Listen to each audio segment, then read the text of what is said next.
What's up, YouTubers? I want to talk about this thing where people have about staying in your own lane, because I think some people mistake that for a different meaning. When I and the people I'm surrounding myself with say staying in our own lane, we mean that we mind our business. We stick to what suits us, and we stick to our guns about certain things, and we we just basically stay in our lane. But people don't realize the lane is the lane that you make it.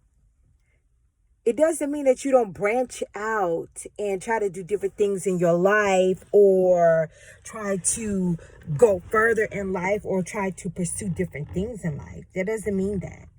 So don't mistake staying in your own lane with being stagnant, or staying in one place, or just being content with what you have, as if you don't deserve more and you can't get more, because that's not what that means. It's not what that means at all.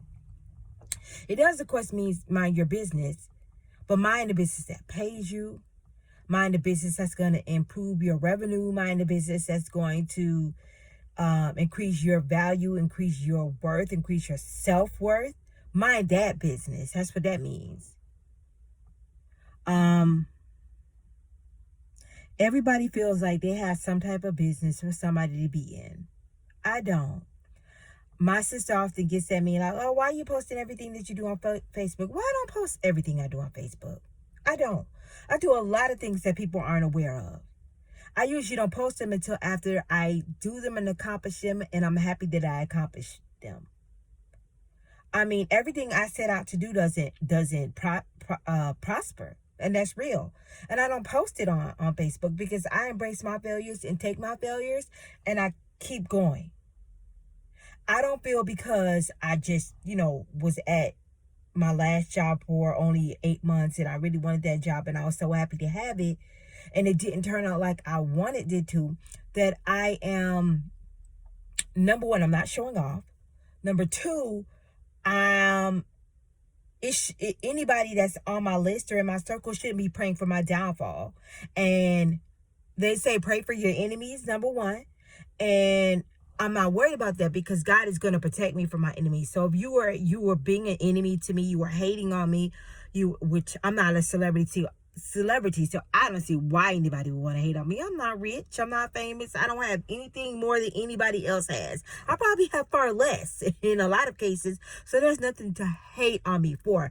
But when I say hate on me, if there was anyone that was that's hating me and wishing that I fail, and hoping I don't make it in the ventures that I try, well, God's going to take care of that. If they're in my midst and I don't know it, well, God will remove them from me. That's how I have that much faith and confidence in the Father, that I believe that He will take those people out of my midst. And everybody who was taken out of my midst isn't just some evil character either. I don't think that either. But they just weren't the people for me. And them and I didn't mesh, gel, and we weren't on the same vibration. So they had to go. That doesn't mean they were being haters to me, you know what I mean? But there were some that were probably being haters, and I wasn't aware of it. And I'm like, wow, you were being a hater all this whole time? I had no idea. I never pegged you as the one. And I'm just speaking in general. I'm not throwing shade. I'm not pointing the finger. I'm not, that's not shade. I was just speaking like in general. Like if this was what was happening in general. I have no idea if this was happening, because these are the things that my Father God takes care of. So I wouldn't know anyway if there was somebody that was in my midst that was hating and didn't want me to fail. I mean, to prosper, and wanted me to fail. I wouldn't know any damn way. So like, there's that. But I'm doing this vlogmas challenge. This is day 3 of the vlogmas. I'm doing it while I'm at lunch, and I'm trying to keep them short and sweet. I'm just wanted to say, a few things that were on my mind, and say some things that I was thinking about. But staying in your own lane, you guys think about that, rethink that. What does it mean to you? Comment below. Let me know what staying in your own lane means to you in your words. What do you think about it? Also, I want to say personally, LGBT community, I haven't. Is it LGBT? I'm sorry, you guys, if I'm saying it wrong. I mean, no disrespect. I literally have a best friend that's gay. He is gay. So I am not LGBT. LGBT community. You guys, I'm so sorry. I don't want to be disrespectful and say it wrong. I read the Billy Dee Williams article.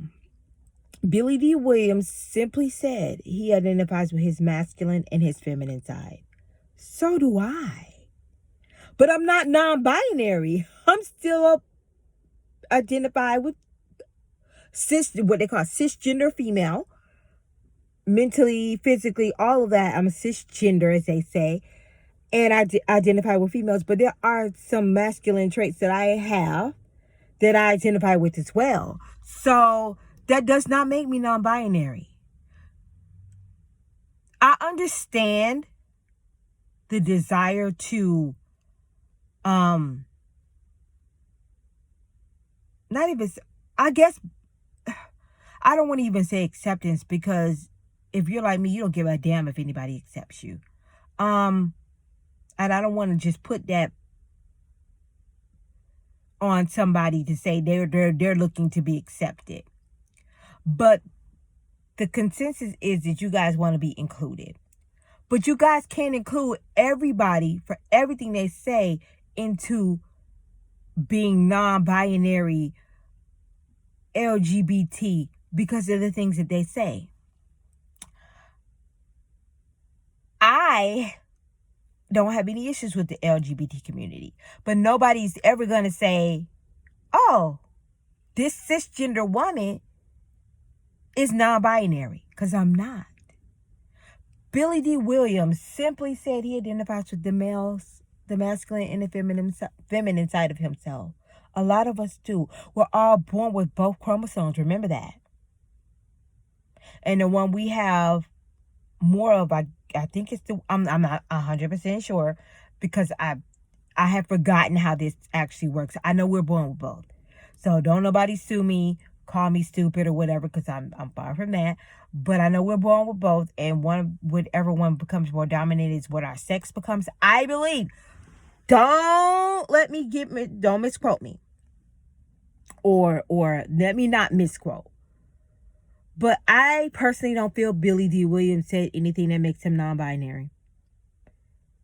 Sometimes when someone says something, we can't take it to fit our narrative. We can't take things to fit our narrative, and that's real, y'all. Whether we are gay, straight, bisexual, non-binary, whatever, terms fits you. We can't make things fit our script. It's not always like that.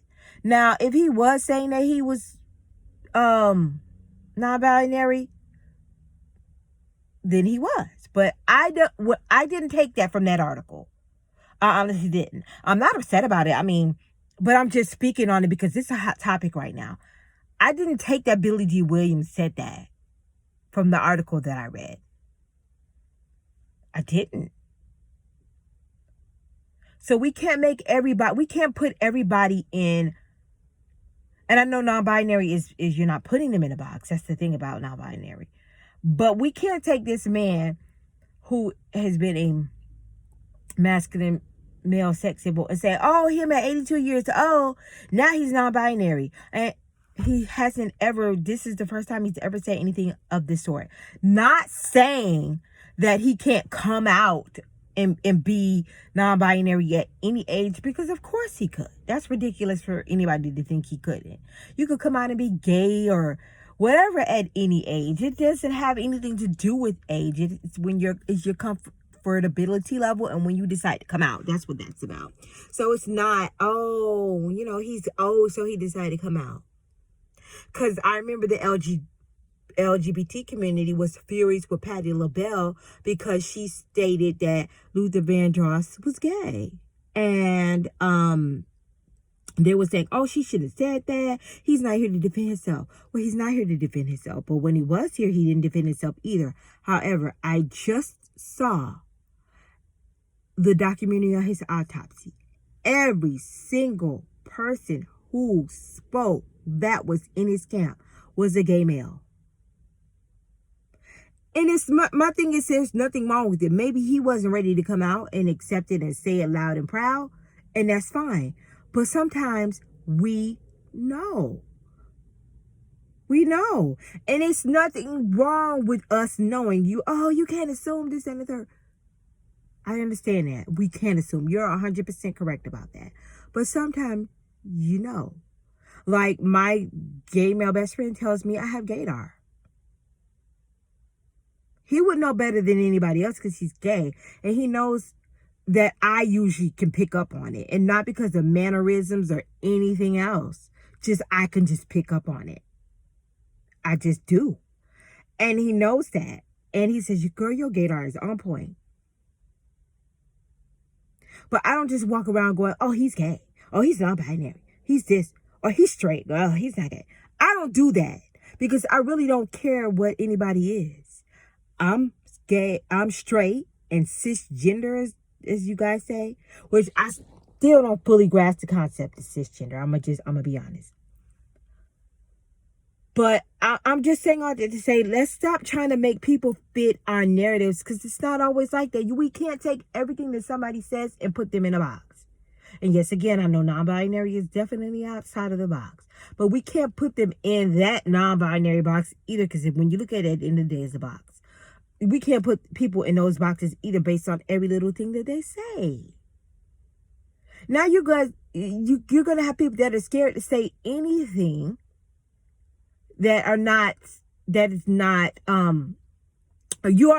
people are already scared to say anything anti-gay, which they should be, because I'm not anti-gay, I'm not anti-anything. I'm anti-racist, of course, anti-prejudice, I'm anti, people who are against anybody for any reason, and it's a negative reason, other like color or gender or sexual, things. I'm against that. But